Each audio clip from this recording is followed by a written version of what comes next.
So this is the statement from President Trump. Now, as we know, Truth Social is more a statement of what President Trump wishes were true instead of what is true. He says the government of Iran is seriously fractured, not unexpectedly so, and at the request of the leadership of Pakistan, he means the United States, have been asked to hold off our attack on the country of Iran until such time as their leaders and representatives can come up with a unified proposal. He says, I've therefore directed our military to continue the blockade and in other respects remain ready and able, therefore willing to extend the ceasefire until such time as their proposal is submitted. The discussions are concluded one way or the other.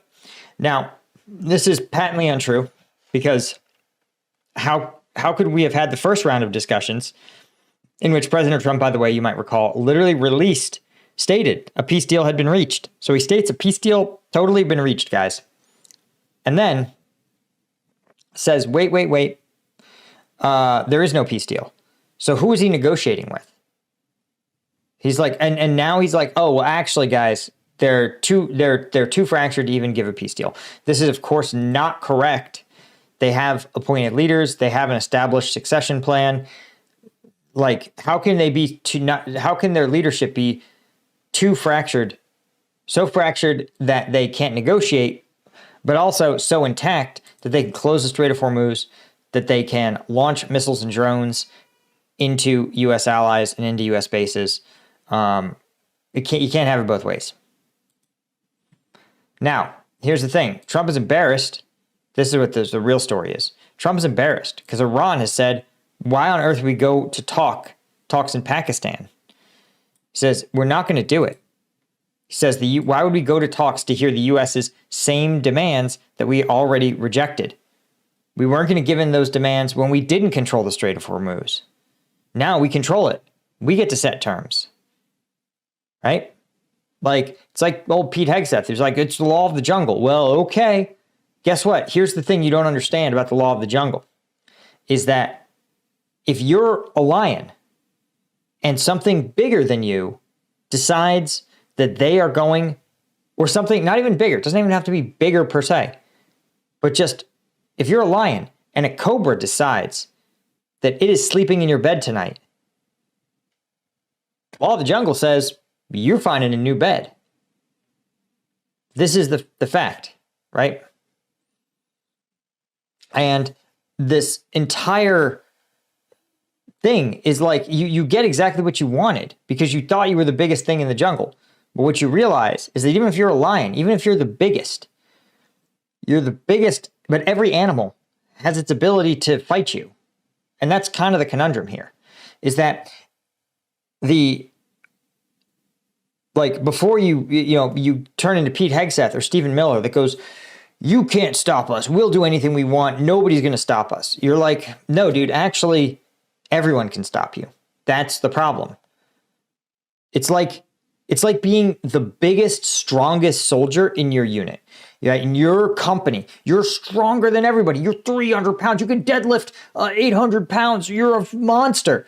But guess what? If everyone has a bullet and a gun, then it doesn't matter. Your strength isn't actually that effective.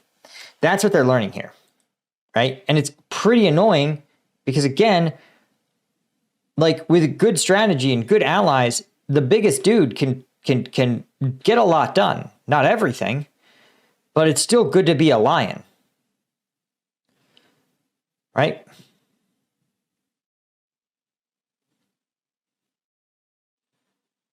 Right. So again, they say, listen, even the BBC is like, hey, man, it's not true. There is a specific lead negotiator that speaks for the whole of government of Iran. No one else in the Iranian government is saying otherwise.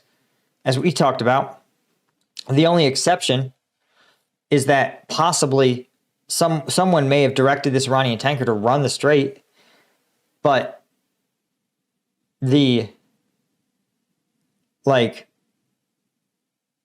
but that could have easily been a part of a unified Iranian command. So again, he's like, listen, we're going to extend the ceasefire until negotiations conclude. But there's a problem. There's a problem is that a ceasefire is a two-way street. So again, the Iranians have said, listen, we negotiate with you in good faith before this whole thing started. What's the conundrum here? right? So you can see the Iranian foreign minister stating, quote, blockading Iran's ports is an act of war and thus a violation of the ceasefire. Striking a commercial vessel and taking its crew hostage is an even greater violation. Iran knows how to neutralize restrictions, how to defend its interests, and how to resist bullying. So it sounds like the Iranians, again, U.S.-Iran diplomatic process is paused with no Iranian response. And of course, so I would suspect that actually we're not far away from the Iranians engaging in continued use of force. EU countries have agreed to widen sanctions against Iran, including those responsible for blocking the strait. Again, how strong are these sanctions? Probably not that strong. Trump, the strait's very important, but ships are finding alternate routes. Okay, I want to point this out. This is important. You may notice there is not an alternate route. If you want to get oil out of Kuwait, okay, your options are a pipeline, which is running at maximum capacity, right? But bear in mind, think of a pipeline. It's like a garden hose, okay? If your goal is to get enough water to fill a swimming pool through a garden hose, it's just not going to be fast enough. If the party is tomorrow and you need to fill that pool with a garden hose, it's just not going to happen. That's the problem with these land routes. So if you want to fill that pool up, you need truckloads of water. And in this instance, if you want to get a ship full of oil out of these regions, you have no choice. You have to do the strait. And Trump is also, again, just lying because, as we talk about, ports have capacity. And all of these ports run at full capacity. If they weren't running at full capacity before, they certainly are now. And I say that because, again, just like any other marina, you can dock, you get loaded with cargo, you pull away, the next ship docks in. It's a process. And that process can only happen as fast as it can happen. So and trust me, when oil is $100 a barrel, the Saudis love money, all right? There's a reason they drive Lamborghinis. It's because they have a lot of money and they love it. So when oil's $100 a barrel, you can bet they're pumping that shit out and loading it onto vessels as fast as possible. But possible is limited, right? So no, the president is just objectively wrong. Yeah, there's going to be some redirection for sure. He's not 100% wrong, but he's like 95% wrong. Because again, when you're talking about 1 in 5 barrels of oil used in the globe, that's how big the globe is, passes through here, there's not an alternative route. Trump says, if we left Iran right now, rebuilding Iran would take 20 years. Okay, I guess. I mean, Iran seems intact. I don't know what else to tell you. I mean, a lot, don't get me wrong, 13,000 bombs is a lot. But it is not, but it is just bombing what you can see from the sky. And as we've seen, can't see it from the sky, you can't hit it. And that, I think, is the other danger here, is that fear of an American military operation can be a lot more effective than an actual U.S. military operation. Fear of a U.S. military bombing campaign is in some ways more powerful than an actual U.S. military bombing campaign. And one of the things I think the U.S. has been exposed as, in the U.S. military, is that after 20 years of a special operations focused in Afghanistan and Iraq, we've developed a military that is the Lamborghini of militaries, right? For a very specific role. If your goal is to get around the track in the fastest time possible, cost is no problem. Specialty fuel, specialty tires, specialty brakes. The U.S. military cannot be beat. If you want to rescue a pilot, if you want to abduct a world leader, if you want to kill a terrorist base, U.S. military can't be beat. But let's say you want to take and hold an entire country. We got some work. We're not so effective. Let's say you want to bomb a regime out of effectiveness and stand up a new government in its place. What we've shown is the U.S. military cannot do that, right? So again, we accidentally built a Ferrari, built a Lamborghini, And if the mission is drive around a track, a quarter-mile track as fast as possible, we're going to kill it. But if the mission, let's say, to keep this analogy going, let's say the mission is move all your stuff from your house to your new house down across town. Well, suddenly your Lamborghini is going to get annihilated by a Sprinter van, right? And is the U.S. military capable of doing Sprinter van operations? No. Let's say they say, hey, man, you actually have to cut the grass. Well, you go, oh, man, well, okay, well, we need a tractor. And they say, well, you have a Lamborghini. That's what we built, man. We spent $1 trillion a year on a fucking a specialty vehicle, right? 13,000 rounds. We protected a pilot. That's the only thing that I can say we've decisively done. Iranian missile program, intact. Iranian drone program, intact. Iranian nuclear program, intact. Iranian leadership and regime, intact. So what the fuck do we spend $900 billion a year of taxpayer money on? I mean, we plunged this country into debt. I mean, this is like, again, this is really, the Lamborghini analogy is just perfect, right? Because look.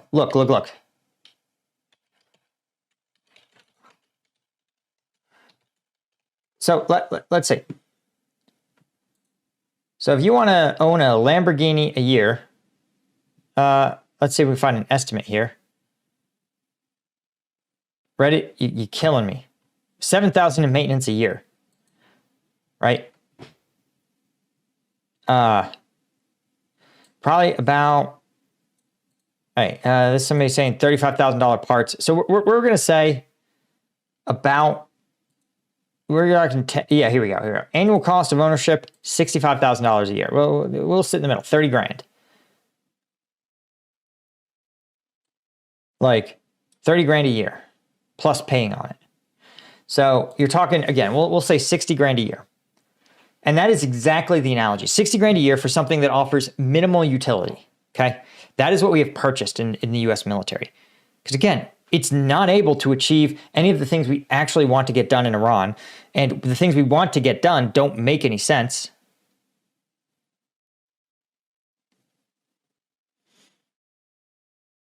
So,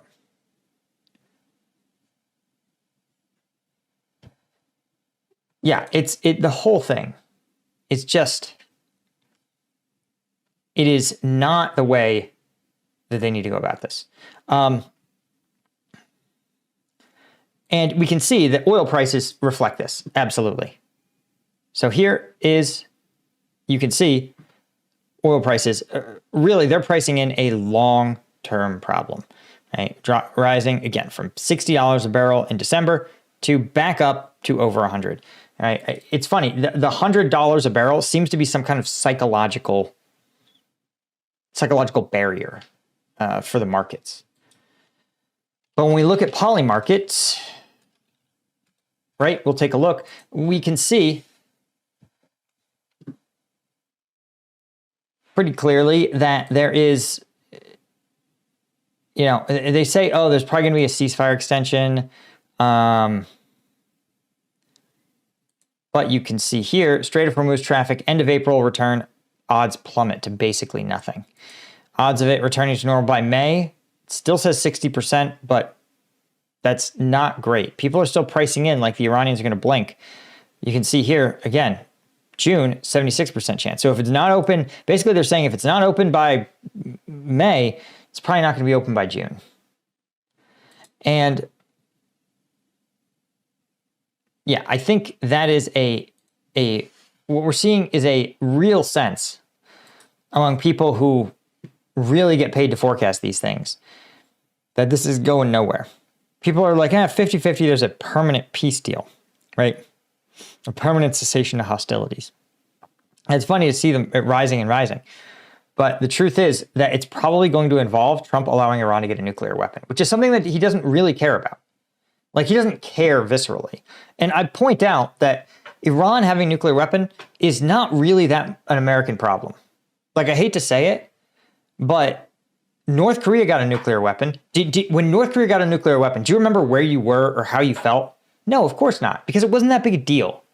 Because the North Koreans, even if they could design a missile to reach the United States, They would send one nuclear weapon to the United States, and then we would reduce their entire country to glass because we have the largest nuclear arsenal on Earth. That's the point. The defense of nuclear weapons is having more nuclear weapons. It's how you end up in an arms race. And so again, the problem is that Israel also has nuclear weapons, and they have an effective deterrent against the Iranians. So again, I'm not like the Iranians are not good guys, but you should understand the difference between the Iranians were not a strategic threat to the United States. Now they are, because they do have a weapon that can touch us, which is their oil economy. It's insane, but it's true, right? You would go to school every day. You would have no problem visiting DC if Iran had a nuclear weapon, but you would actually have a problem if Iran closed the Strait of Hormuz permanently. And that's the problem. People struggle to conceptualize the dangers of their world and the strategic implications of it. Make sure you guys hit the subscribe button, check out another video here, and of course, become a member at combatvetnews.com for access to an entire archive of premium videos, including combat footage that YouTube would never let me show you. The link is in the description. And of course, a huge thanks to all of the Combat Vet News members.